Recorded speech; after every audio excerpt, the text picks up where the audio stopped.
Ooh, the Yankees may have found their closer for 2025.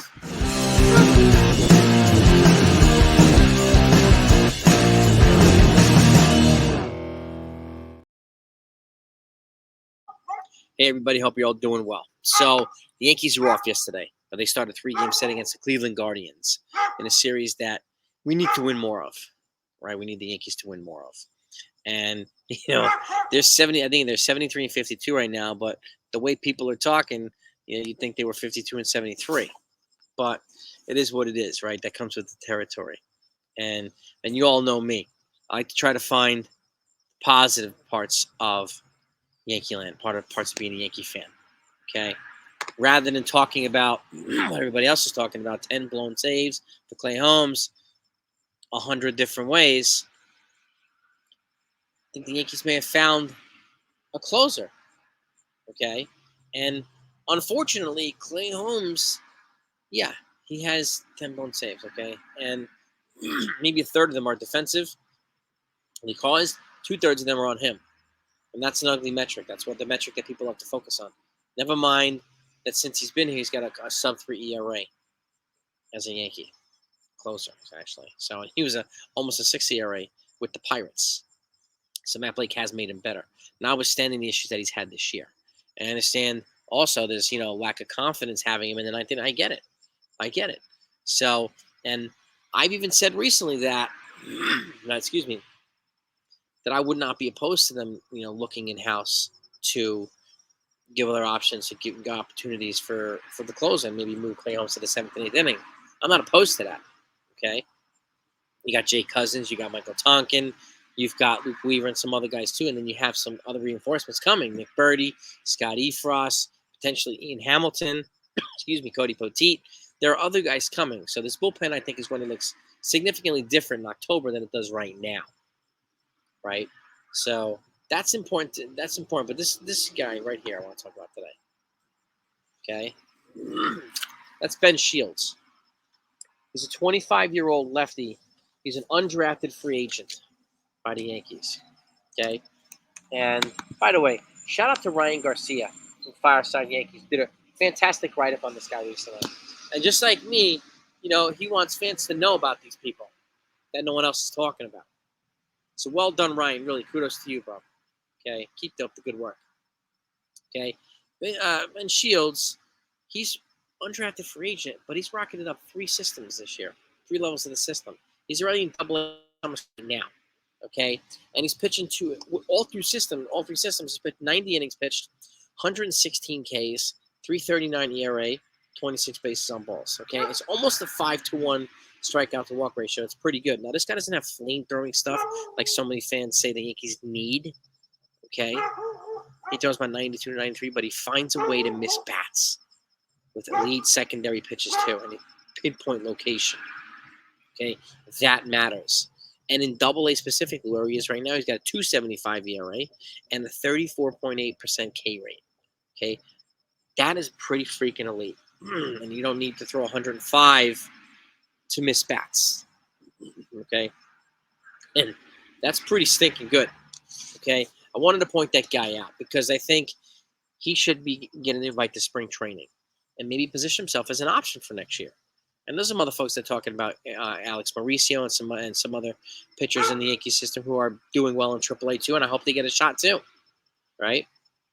I do think the Yankees bullpen not only is going to look different in 2025 than it does in 2024, but they have to look different in 2025 than they do in 2024. And it's got a lot of impending free agents too, and I wouldn't be surprised if Nestor Cortes, who's not in the bullpen as a rotation, gets traded this offseason either.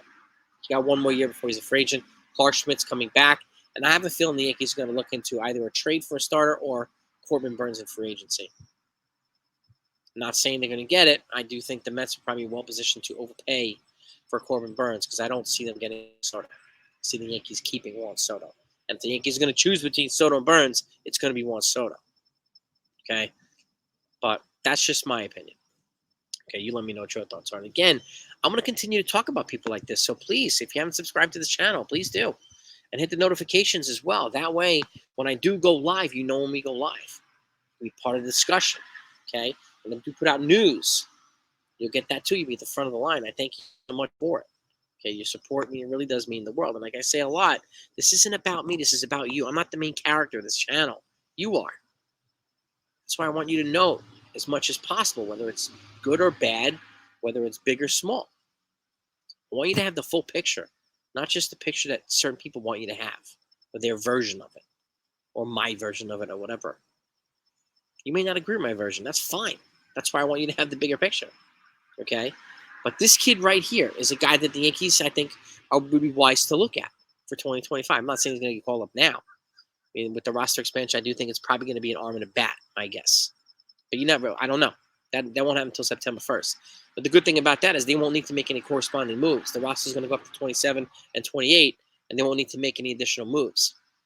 Like right now, any move that they make has to have a corresponding move. To get somebody on the 26, you got to get somebody off the 26. So, and there's still some other folks that are not on the, like Alex Mauricio's not on the 40 yet. So that has to be a preliminary move to get him on the 26, as does Ben Shields. And again, this kid wasn't even thought of ever. People were like, who the hell's Ben Shields? I'm telling you. I didn't, again, shout out to Ryan for making us know about this, making us know about him, really. And I'm going to keep a closer eye on him. I mean, I've noticed him, but Ryan had made me notice him more. So I like to give credit when it's due. Whether it's channels, whether it's people on the Yankees, and I know some people hate when I do that because it makes me sound like a Cashman lover, Boone lover, blah, blah, blah. I don't care. Don't care at all. You know, and the fact is right now, what I like to see, you know, is Clay Holmes' teammates standing up for him. I like that. I mean, to me, look, loyalty matters, as does character, right? And the Yankees are standing by Clay Holmes, whether it's good or bad. And the fact of the matter is, when it comes to this Yankees, I love this team. I don't abandon them when they're bad. I support them when they're bad too, and try to do my part to help them navigate a way to a better season, better baseball. Even though I'm not employed by them, and they're more than likely not listening to me. Okay? So, but it can be therapeutic to a lot of fans who said as much. So I want to continue to be that. I want to continue to do that. And again, I love doing this. I feel it's a sense of duty and obligation to do this. And if I'm going to do it, I want to make sure you have the full picture. All of it. Whether you agree with me or not. Okay? But this kid right here, Ben Shields, please keep your eyes out and your ears out for him. I'll keep you updated on anything that happens in the Ben Shields front, okay? And as it relates to any other Yankees players, pitchers, and so on, there's some reinforcements that are yet to come back. You got Scott Efros, Lou Trevino, Cody Poteet, Clark Schmidt, potentially Ian Hamilton, Nick Birdie. So there's 5 or 6 names who could make this bullpen look a heck of a lot different in October than it does right now. And the fact is, too, if they're going to be better, then we got to put the best guys out there, the best arms out there. And these guys have fresh arms. We have a lot of tired arms in the bullpen. So it might make sense to exchange out a couple guys here. Okay, feelings or not. These guys are grown men. They're adults. They know. Okay, and, you know, I like players, but I like the team better. And that's not a hit to the players. I like the team better. I want the team to win. And we need all hands on deck for them to do that. Okay? So you get, anyway, let me know what you think. This is what I wanted to talk about today. I'll have a lineup later on for you. Okay, and I'm just right now I'm enjoying this cooler weather. It normally feels like I'm in Sudan or Somalia right now in the summer. So it's much cooler today. So I'm enjoying this, and I hope you get to enjoy it too. But let me know what your thoughts are. Have you heard about Ben Shields? Okay, and have you heard about Alex Mauricio? You know, people are always talking about, you know, Chase Hampton, Henry Lane, and Will Warren. I get it; those are the most, highly touted prospects and so on and so forth. But these are guys. I mean, this guy was undrafted, and he's rocketing through the system. That to me is a pretty cool success story, and I hope he makes it all the way up. It's like when Tom Brady, the greatest quarterback in history of football, was drafted like, I think it was in the 6th round or the 7th round in football. He was drafted below, you know, Slappy Kincaid and all the rest of these quarterbacks. And he turned out to be the GOAT, hands down.